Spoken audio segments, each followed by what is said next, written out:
I know what you're thinking, Zarya was just nerfed into the floor, and you're right, but I'm going to let you in on 5 tips that you can use to be a better Zarya player. Despite her recent decrease in damage, there are many scenarios where Zarya is the best pick for your team because she has by far the most forgiving, aggressive kit. Make sure to like and subscribe if you enjoyed this guide, and let me know what tips you think I missed. Silent Fresh. Blizzard baited you. They don't want you to be a good Zarya player in Overwatch 2. And those of you that escaped the Matrix and exposed them caused the inevitable nerf of Zarya. What I mean by this is that Zarya now is able to bubble her allies with both charges, and it's a trap. When playing frontline and creating space, you need to use all of your resources for your own survivability, because a tank playing for their own life while maintaining space is ultimately unstoppable. So when playing Zarya, you should rarely bubble your teammates. This sounds harsh and selfish, but think about this. You are the frontline. You are ahead of your teammates in regard to positioning. The most realistic scenario in which you would bubble someone is when they're in front of you.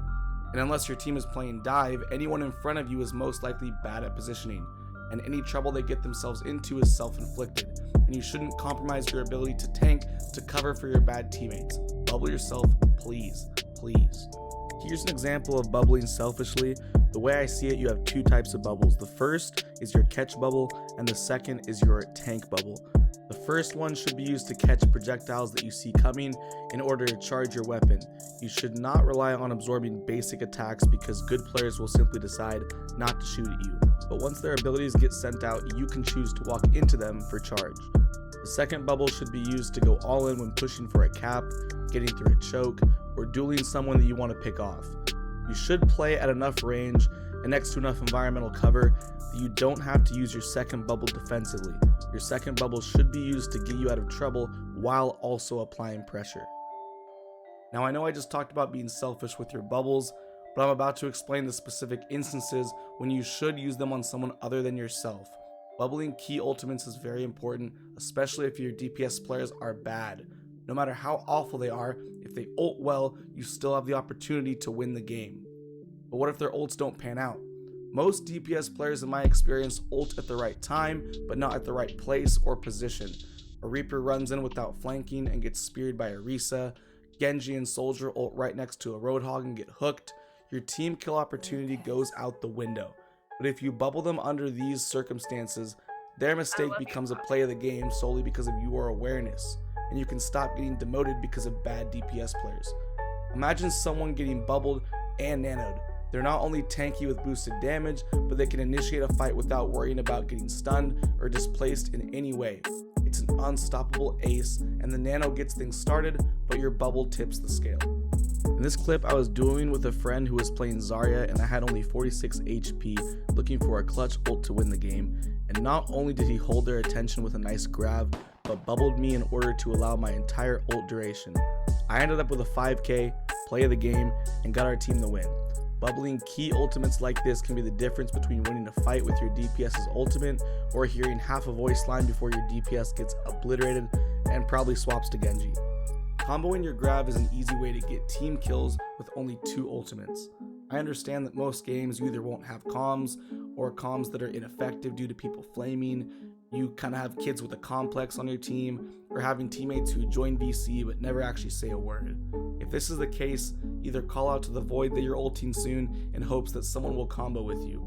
You can also ping your ult charge when it's close to 100% and then spam it when you're actually looking for a big Grav when you're at 100%.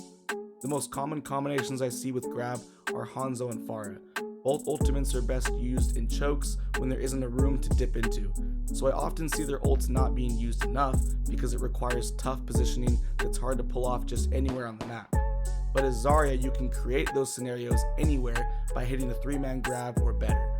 I also like seeing the combo with Junkrat Tire or Storm from Mei. This ult takes time but sets up CC for so long that I've never personally seen it lead to anything but a guaranteed team kill. But my favorite combo by far is with a Torb. So Molten Core an entire team that has nowhere to go, apply damage burn over time while his turrets taking pot shots at everyone is so broken that I ask my DPS players to run Torb every time I play Zarya. Here's an example of a solid ult combo. In this clip, I landed a big Grav going into overtime. My duo was playing Reaper and we combined our ultimates. I waited a few seconds into Zenyatta's ultimate so that Reaper's ultimate duration would start as soon as the healing stopped. The enemy team had absolutely no chance and had to sit there taking 100% of Reaper's ult with no way to disrupt it and nowhere to run. Similar to Ryan, where most people believe it's 5-man shatter or go home, Zarya doesn't need to hit some insane Grav. Of course you want the most quantity possible, but any ult that grabs both supports is a good one. You secure both support kills without having to use any other ultimates, leaving a 5v3 situation in which you could use other ults to finish the job. If you grab a Ryan alone, sure, your team could focus him down since he can't run away, but with so many immortality abilities and focused healing, the chances you take him down are slim because of the amount of support he receives. But take the class with the smallest health pools, the least amount of escape potential, and the most impact on their front line, and the rest of the fight will just fall into place. Grabbing the supports is good. A 2-man grab is nothing to be ashamed of if it hits both supports. For example, on Eichenwald, I was creating space and trying to apply pressure on their supports, but there was a Doomfist in my way. For some reason, he abandoned them and jumped behind me into a 1v4, so I pushed his supports and hit only a 2-man grab, but it resulted in a team kill since their tank had no heals, and their DPS had no tank since once again, he had no heals. Their team was dismantled by what most players would flame a Zarya for. Counterpicking has become very important due to the fact that there's only one tank in Overwatch 2.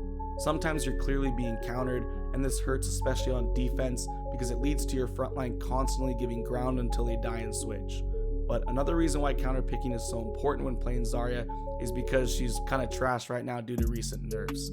So the best time to play her is honestly only when the counterpick calls for it. I like playing her against D.Va, Sigma, and Orisa. D.Va because she can't matrix your non-projectile basic attacks and can be demeched easily with your gun at only half charge. Sigma because he can't damage block you with his shift since your laser once again is not a projectile. And lastly, Orisa because she has the highest projectile output and can give you easy charge if you're in her face. And her only other abilities are used specifically to displace, and your bubbles counter both her javelin spin and spear. She can just not charge you up, but if you're in her face and bubble at the right times, she can't just completely ignore you. Counterpicking will bait them to make switches that they don't want. Despite giving themselves a better matchup, they didn't want to play the characters that they swapped to. This has its own mental advantage, knocking someone off their game and resetting their ult charge, delaying their team kill opportunity and potential. Zarya plays so well into Orisa. She has two options: shoot Zarya and lose, or ignore her and let her do what she wants. Both don't pan out well when playing against a half-decent tank player. This Orisa picked option 2, and after back and forth fights, she decided to just ignore me. So I did the same thing and I ignored her, and it resulted in me going anywhere I pleased and killing the rest of his team with no tank to have to fight through. So I killed a source of healing, then a source of pressure by taking out his DPS players. Then I got to turn around and kill a 25% HP useless tank and win the game. Jigs on the beat and I'm rolling now. I ain't got no time, so I hit the town. Cartier shades on my lenses now. Feel like you cheated, he asking how. Run through the cheddar, my girl is a setter. My daddy, he caught me that Volkswagen Jetta, so I can go stack me some ends and live better. Declined all her calls, so she sent me a letter. I gotta go get it, we don't live forever.